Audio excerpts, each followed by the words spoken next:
आज हम बात कर रहे हैं समावेशी शिक्षा की, यानी इंक्लूसिव एजुकेशन।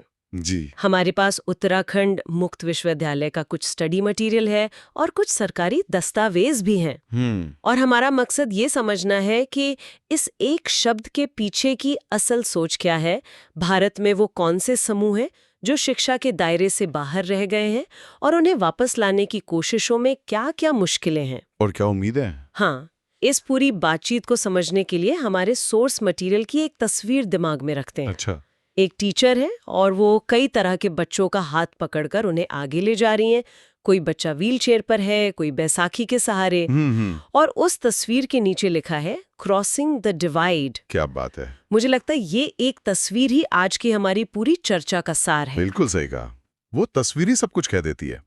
इंक्लूसिव एजुकेशन का मतलब सिर्फ इन सारे बच्चों को एक क्लासरूम में भर देना नहीं है। नहीं, इसका असली मतलब है एक ऐसा सिस्टम, एक ऐसा माहौल बनाना जो हर एक बच्चे की जरूरत को समझे और उसे पूरा करे। हाँ, जैसा कि NCF 2005 कहता है, समावेशन या इंक्लूजन का जो असली मतलब है वो उसके आसपास के सामाजिक और दार्शनिक ढांचे से ही तय होता है। ये बहुत गहरी बात है। मतलब सिर्फ स्कूल में रैंप बना देना या कुछ किताबें दे देना, हाँ, वो काफी नहीं है जब तक कि टीचर और समाज की सोच नहीं बदलती। एग्जैक्टली। जब तक सोच नहीं बदलती तब तक वो रैंप सिर्फ एक सीमेंट का ढांचा है, रास्ता नहीं। समावेशी शिक्षा का दर्शन यही है कि हर बच्चा अपने आप में यूनिक है और उसे अलग थलग करने के बजाय एक ही स्कूल में एक साथ पढ़ने का पूरा हक है। तो अगर समावेशी शिक्षा का लक्ष्य हर बच्चे को एक साथ लाना है तो ये समझना भी जरूरी है कि वो बच्चे अलग थलग पढ़ते ही क्यों हैं। बिल्कुल। यहीं पर अपवंचन या मार्जिनलाइजेशन का कॉन्सेप्ट आता है। असल में ये होता क्या है? अपवंचन जैसा कि नाम से ही जाहिर है, मतलब वंचित रह जाना, उपेक्षित होना। एक थिंकर हैं पॉल मैन, उन्होंने इसे बहुत अच्छे से समझाया है। वो कहते हैं कि वंचन एक ऐसी खराब जीवन दशा है जो कुछ लोगों को उनके समाज की सांस्कृतिक उपलब्धियों में हिस्सा लेने से रोक देती है। सीधे शब्दों में कहें तो सीधे शब्दों में ये वो लोग हैं जिन्हें समाज की मुख्य धारा में शामिल होने का मौका ही नहीं दिया गया, वो किनारे पर धकेल दिए गए हैं। और हमारे स्रोत बताते हैं कि ये किनारे पर धकेलने का काम कई आधारों पर होता आया है। लिंग, जाति और अक्षमता, ये तीन सबसे बड़े कारण रहे हैं। हाँ, और इन तीनों का इतिहास बहुत पुराना और गहरा है। अगर हम लिंग के आधार पर देखें तो महिलाओं की स्थिति में वैदिक काल से ही उतार चढ़ाव रहा है। एक तरफ गार्गी और मैत्रेयी जैसी विदुषियों का जिक्र है। हाँ बिल्कुल है। तो दूसरी तरफ मैत्रेयी संहिता जैसे ग्रंथ भी हैं जहां महिलाओं को मतलब झूठ का अवतार तक कह दिया गया। और फिर मध्यकाल आया, पर्दा प्रथा, सती प्रथा, इन सब ने तो स्थिति और खराब कर दी, बहुत खराब कर दी। इन सब ने महिलाओं को शिक्षा और सामाजिक जीवन से और भी दूर कर दिया। यानी समाज ने अपनी सहूलियत के हिसाब से नियम बना लिए और उन्हें सही ठहराने के लिए तर्क भी गढ़ लिए। बिल्कुल। और यही पैटर्न हमें जाति व्यवस्था में भी दिखता है। अच्छा। 4 वर्णों की जो व्यवस्था थी उसमें शूद्र को सबसे निचले पायदान पर रखा गया। उनका काम सिर्फ बाकी 3 वर्णों की सेवा करना था। और उनके भी नीचे एक और वर्ग था, अस्पृश्य। हाँ, जिन्हें तो समाज का अंग ही नहीं माना जाता था, मंदिर में घुसने तक की मनाही थी। इन समूहों को शिक्षा और सम्मान दोनों से वंचित रखा गया। और इसी में अन्य पिछड़ा वर्ग या OBC की अवधारणा भी आती है ना? हाँ, इसका भी जिक्र है। ये शब्द पहली बार 1928 में डॉक्टर बाबा साहेब अम्बेडकर ने इस्तेमाल किया था। ये उन जातियों के लिए था जो सामाजिक और शैक्षिक रूप से पिछड़ी तो थीं, लेकिन अस्पृश्य नहीं मानी जाती थीं। सही कहा, यानी वो जो तथाकथित उच्च जातियों और दलितों के बीच में थीं। जाति और लिंग के आधार पर भेदभाव तो हम सुनते आए हैं, लेकिन हमारे सोर्स मटेरियल में अक्षमता को लेकर जो ऐतिहासिक तथ्य दिए गए हैं वे तो मतलब चौंकाने वाले हैं। वो वाकई भयावह है। स्पार्टा वाली बात। हाँ, प्राचीन यूनान और स्पार्टा का लक्ष्य सिर्फ ताकतवर सैनिक तैयार करना था। तो अगर कोई बच्चा शारीरिक रूप से अक्षम पैदा होता तो उसे समाज के लिए बेकार मानकर जन्म के समय ही कुएं में फेंक दिया जाता था। हाँ, ये तो बहुत ही क्रूर है। और इसमें एक पैटर्न देखिए। क्या? चाहे वो स्पार्टा में बच्चे को बेकार कहना हो या भारतीय समाज में अक्षमता को पिछले जन्म का कर्म बताना हो या ईश्वर का श्राप। हाँ, दोनों ही मामलों में समाज अपनी जिम्मेदारी से बचने के लिए कहानी गढ़ लेता है। बात तो सही है। ये दिखाता है कि भेदभाव सिर्फ एक व्यवहार नहीं है बल्कि एक पूरी सोच है, और इसका नतीजा ये होता था कि अक्षम व्यक्ति का आत्मविश्वास ही खत्म हो जाता था और वो पूरी तरह दूसरों पर निर्भर हो जाता था। तो इन गहरी जड़ों वाले भेदभाव और इस सोच से लड़ने के लिए समावेशी शिक्षा का पूरा ढांचा तैयार किया गया। बिल्कुल। हमारे स्रोतों में एक बहुत ही अच्छी कहानी है सिम्मी की। हाँ, सिम्मी की कहानी इन सिद्धांतों को एक्शन में दिखाती है। सिम्मी एक पिछड़े वर्ग की लड़की है जो स्कूल जाना छोड़ चुकी है। और क्यों छोड़ा? क्योंकि उसकी पुरानी टीचर ने उसके दिमाग में ये बात भर दी थी कि उसे कुछ नहीं आता, वो जीवन में कुछ नहीं कर सकती। यह है अपवंचन। यही है वो सोच जो बच्चे को सिस्टम से बाहर फेंक देती है। फिर एक नई टीचर आती है और सब कुछ बदल जाता है। बिल्कुल। वो नई टीचर सिम्मी के अंदर छिपी हुई कला की प्रतिभा को पहचानती है। वो देखती है कि सिम्मी बहुत अच्छी चित्रकारी करती है। अब यहाँ से समावेशी शिक्षा के सिद्धांत काम करना शुरू करते हैं। अच्छा, कैसे? पहला सिद्धांत है पहुंच, यानी एक्सेस। टीचर सिम्मी के घर जाती है, उसे मनाकर वापस स्कूल लाती है। यानी शिक्षा तक उसकी पहुंच को पक्का करती है। हाँ, पर सिर्फ स्कूल लाना ही काफी नहीं था। नहीं। अगला सिद्धांत है समानता, इक्वालिटी। वो उसे दूसरे बच्चों के बराबर मौके देती है। फिर आता है भागीदारी, यानी पार्टिसिपेशन। मतलब उसे सिर्फ क्लास के कोने में नहीं बिठाया। नहीं, बिल्कुल नहीं, बल्कि उसकी कला को सबके सामने लाती है, उसे स्कूल की गतिविधियों में शामिल करती है। इससे सिम्मी का आत्मविश्वास लौटता है।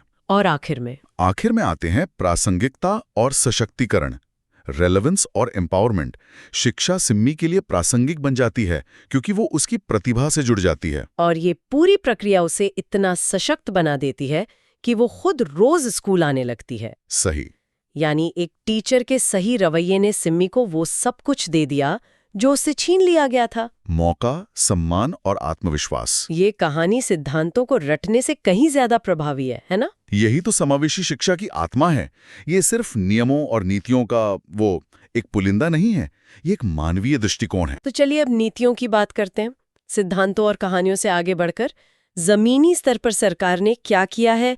क्या ऐसी योजनाएं हैं जो सिम्मी जैसी लड़कियों तक पहुंचने की कोशिश करती हैं? देखिए, कोशिशें तो बहुत हुई हैं और हो भी रही हैं। स्रोत कई योजनाओं का जिक्र करते हैं। जैसे? खासतौर पर बालिकाओं की शिक्षा के लिए गौरा देवी कन्याधन योजना है।